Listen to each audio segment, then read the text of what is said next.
Tampa has it in their sights, but there is another mountain they have to climb first, a big one. And while they're challenging themselves, they'll also try to help one of the world's most endangered animals.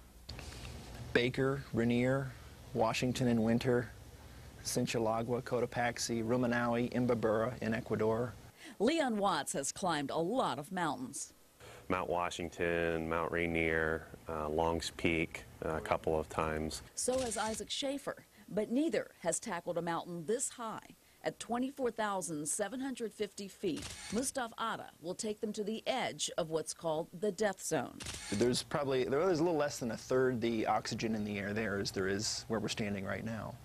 So that's why we progressively climb it. If you go right to the summit right now and stop, and they just drop you off, you'd pass out in a matter of minutes and probably die soon after. And that's not the only danger. They'll be climbing on ice, wearing boots with spikes called crampons, and carrying their trusty ice axe. It's a cane, and should you lose your footing, it's a brake to stop yourself from, continuing down the mountain unplanned.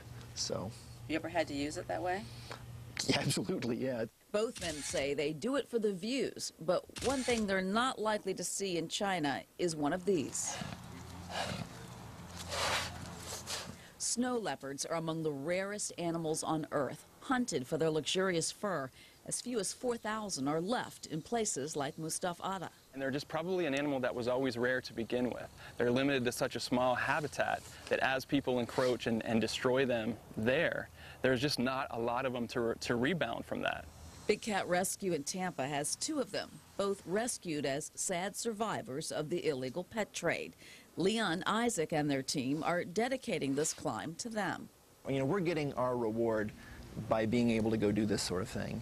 And if we can give, a little bit more benefit to what they're doing, that's important to us. You can find out more about their expedition and how it's helping snow leopards by visiting adventuretampa.com. And this is the last big stop before tackling Mount Everest. If they make this one, then Leon says he's going to lead an expedition in 2008. But this one is really the one that tells the tale if you can make this one. When they were listing all their accomplishments, it was staggering to me, Yeah, it is. Just one of those, which is impressive. The whole thing to me is pretty amazing. Yeah. It is moving day on the International Space Station.